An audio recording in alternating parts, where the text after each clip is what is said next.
Hi, this is Luke Brackenbury from BikeSocial. We're here in Portugal to ride the 2020 KTM 1290 Super Duke R.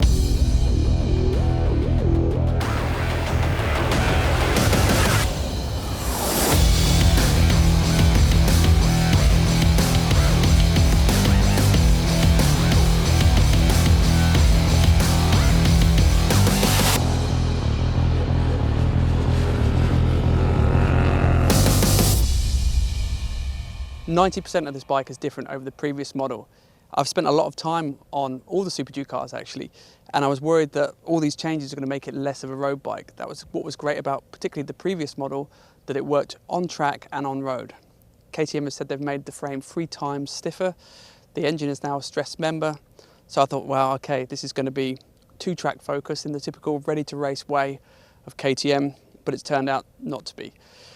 We've been on the road, we've been on track, and the good news is that its road manners are even better. You've got more feeling over the front, you've got a bit more weight over the front wheel, and the bike really reacts well. You've got a lot of feel what's going on with the front tyres, new Bridgestone S22 tyres, the rear, which has been made specifically for this bike. But you've still got that same 1290 Super Duke R feel, that engine, crazy engine. They've managed to make it 3 horsepower more, which doesn't sound like a lot, but when they've had to get the bike through Euro 5 emissions to actually just keep the same horsepower, make more, is a big achievement. The changes go front to back. 6 kilograms weight saving, which is not an easy thing to do, especially when it's harder to make bikes past Euro 5, but they've done it. And that all adds up in how you're riding it and the feeling you get from it.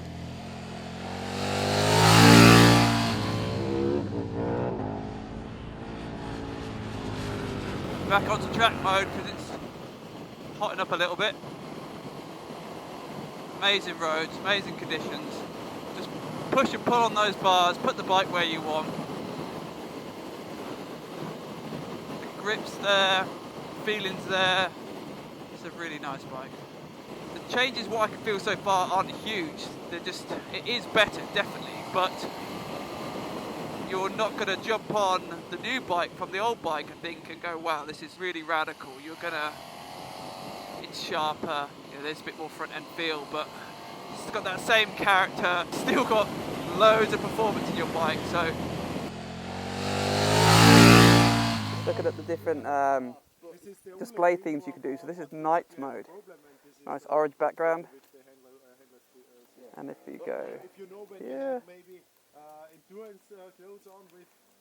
back to day. And if it's anything like the previous models, it has a sensor. Yeah, I think I can see it just there. So obviously when you go for a tunnel, it turns night. The display will change so you can always see it in the optimum way. Nice little touches. Yeah, the new buttons are nice, apart from this wobbly tooth. But you've got there, you see that as for so when you put the cruise control on, then you could got a button at the back there, and just toggle the speed. But when you're in track, you can just pump up and down the level of traction control. On, off. Pretty cool, huh? we just had a little coffee break, chance to have a think about the bike so far. Look at that view. And now I'm going to put it into sport mode. I put it into track all morning because the last 2 years I've had Super Duke cars. I rode around in track all the time because it just suits me to be able to dial in the amount of traction control, the street throttle response. But I put it for sport now, in the interest of trying different things, really.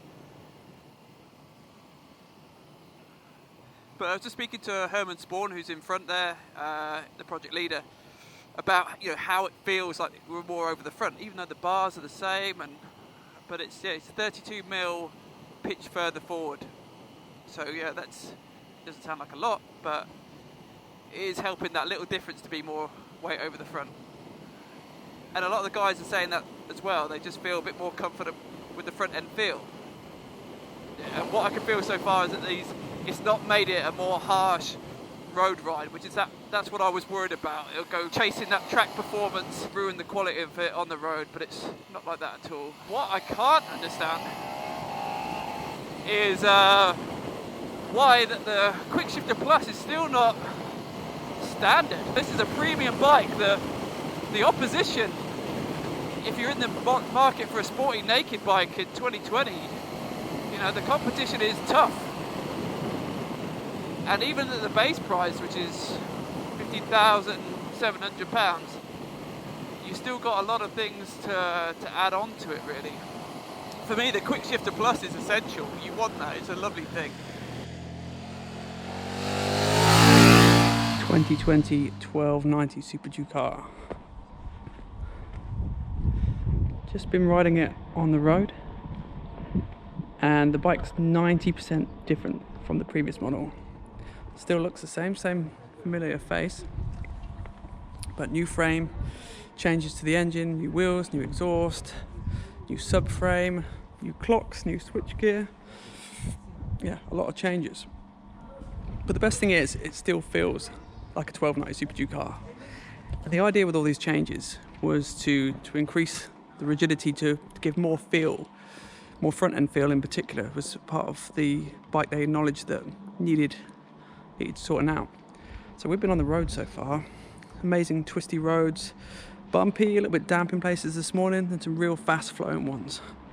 And I can say already that they've definitely improved that front end feel. You know, they say it's 32 millimeters lower at the front, pitched forward, and you feel that. You do feel like you drop down, not uncomfortably. I mean, I'm not a big guy, 5'8" on a tall day, but yeah, you certainly feel more weight on the front, despite those big wide and high bars.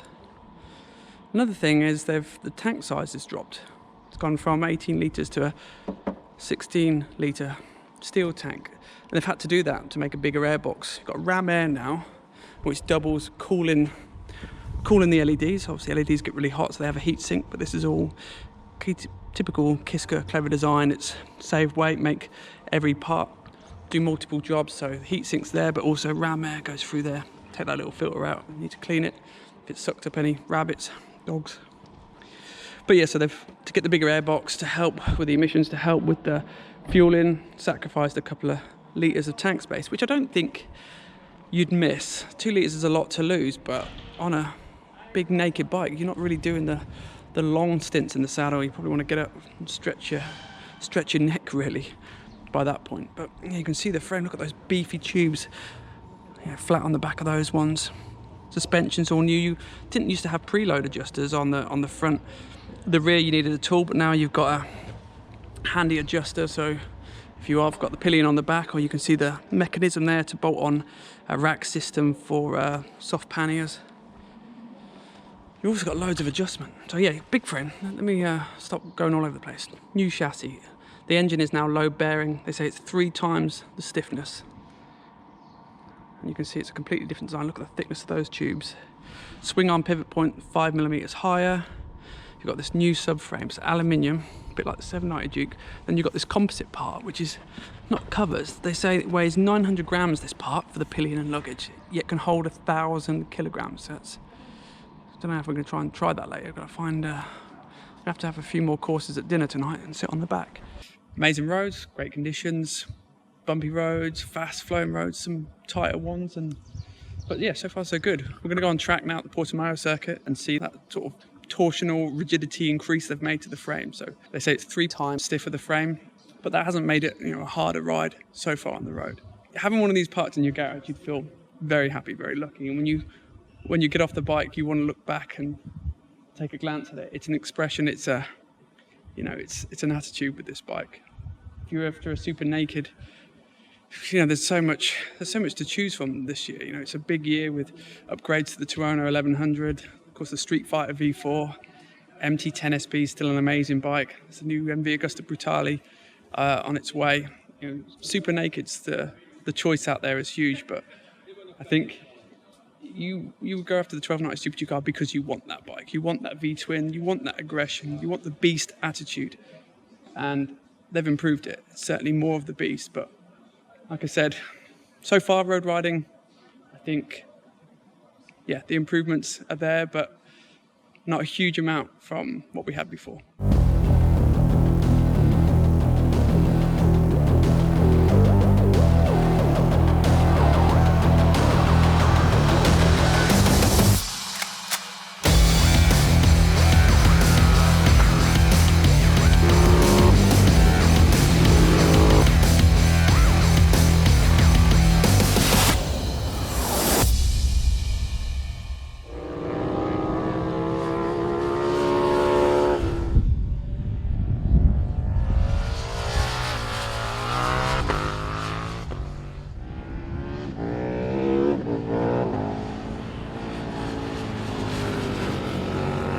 Wow, what a day. We've been on the 2020 1290 Super Duke car on road and track, and it's 90% different. What an amazing bike. So much power, so much torque. They've sharpened it in terms of looks, and they've sharpened it in terms of handling. But I do think that if you own the 2017 to 19 bike, it's probably not a big enough change unless you're riding on track a bit more. Definitely succeeded in improving the front end feel.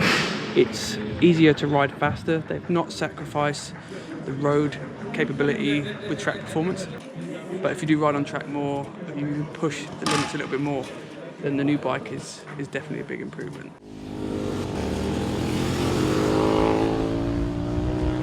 Fat 200 section rear tyre, Bridgestone S22. And Bridgestone, who are here today, they tell us that this rear tyre has been specifically developed for the 1290 Super Duke R for the requirement. So KTM had the option to go for either 190 or 200, but they felt that this gave a better footprint. So special version of this. There you go, you see that on there? S22R, and it says SDR for Super Duke R. So developed just for this. On the road it's fine from coldish conditions this morning and a bit damp.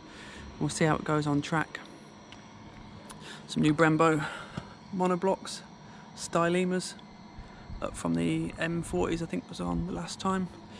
Wheels 300 grams lighter.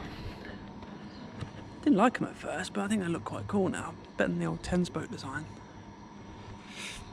There's some really neat touches on this, like how you can adjust the back brake position here. You can slide it up and down, spin it round.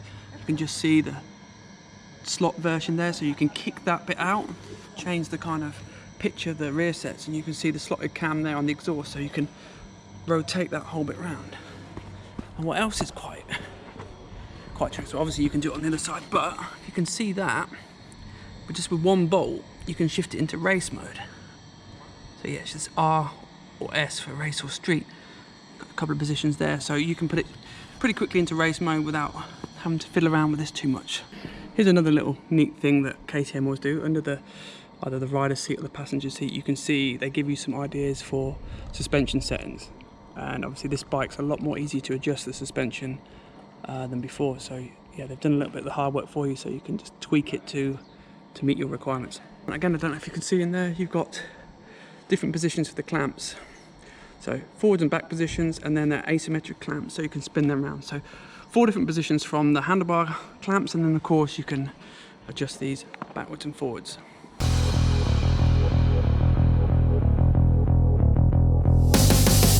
Okay, we're here with Adrian Cinco, who's Head of Product Management at KTM.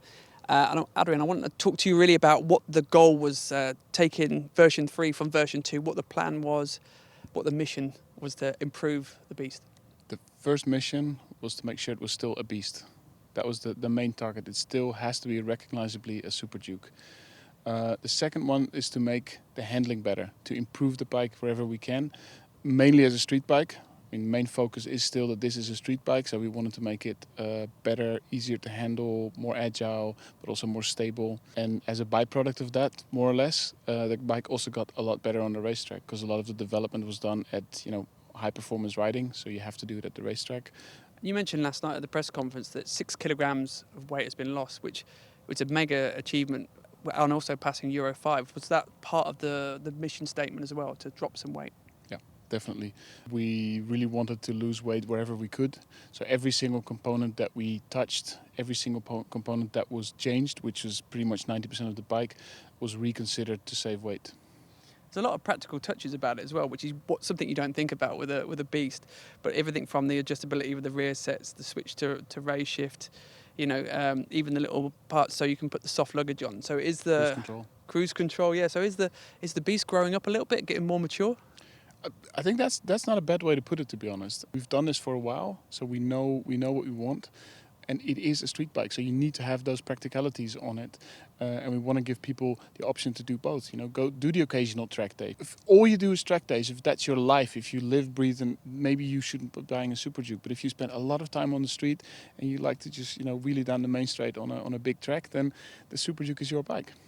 I think you guys have definitely succeeded in in terms of keeping that beast character.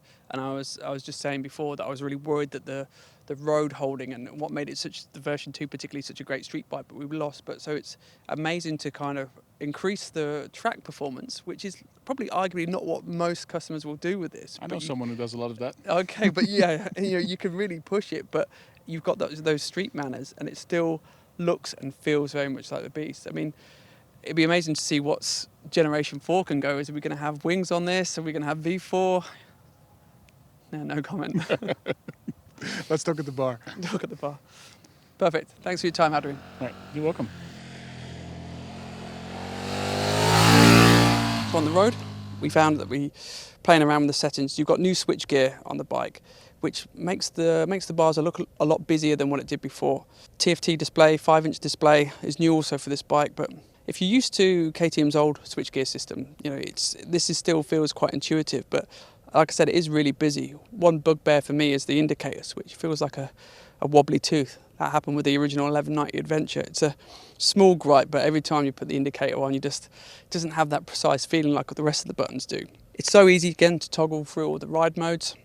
They remain the same as before, but there's a new performance mode, which is just like track on the previous 1290 Super Duke car, but you can still use the My Ride functions, which is turn-by-turn directions, which is new for the 1290 Super Duke car, and also an audio player.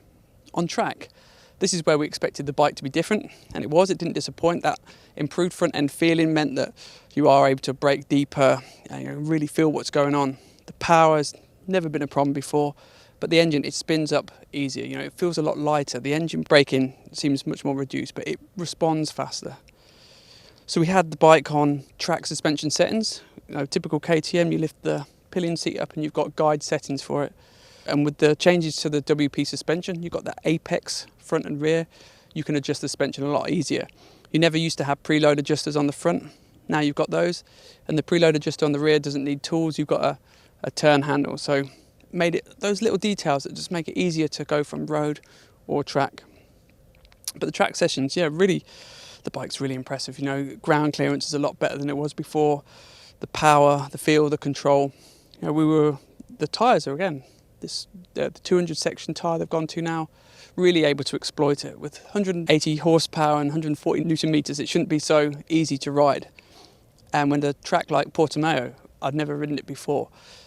Lots of undulations, up and down, blind apexes, and you couldn't ask for a better bike to learn it on, really. Despite the power, you're sitting up, with those higher bars, you're sitting up, you can see where you're going, and the engine's so forgiving. So if you're running at the wrong gear, it just pulls. Incredible, really. Big difference we did on track. We got to test a bike fitted with a whole host of power parts, including slick tyres, upgraded WP suspension, which was, took it to another level, really. Really made the bike a proper track beast. I thought the transition from the extra grip, the extra ground clearance would be hard to go back to the road model, but no such problems. So overall, I think if you've got the 2017 to 2019 model 1290 Super Duke car, there's no real need to rush out and upgrade. It is 90% new, this bike, but on board, you've got the same feelings. It looks very similar. You've got that, when you ride a 1290 Super Duke car, you do feel special. It's got that attitude, it's got that aggression. It is the beast. But the good thing is that if you've got the 17 to 19 model in your garage, at first glance, this looks very similar.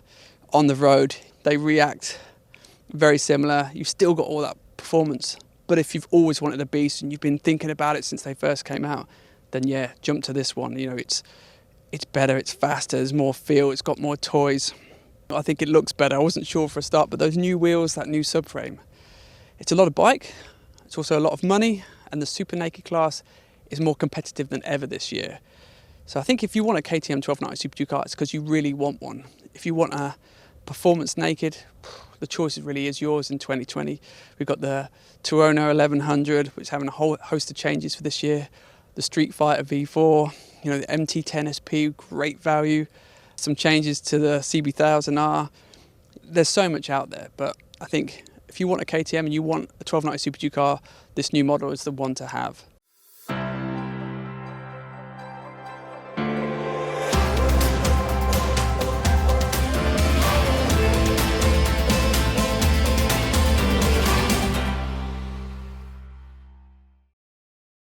what they wanted to do by increasing the feel on the front.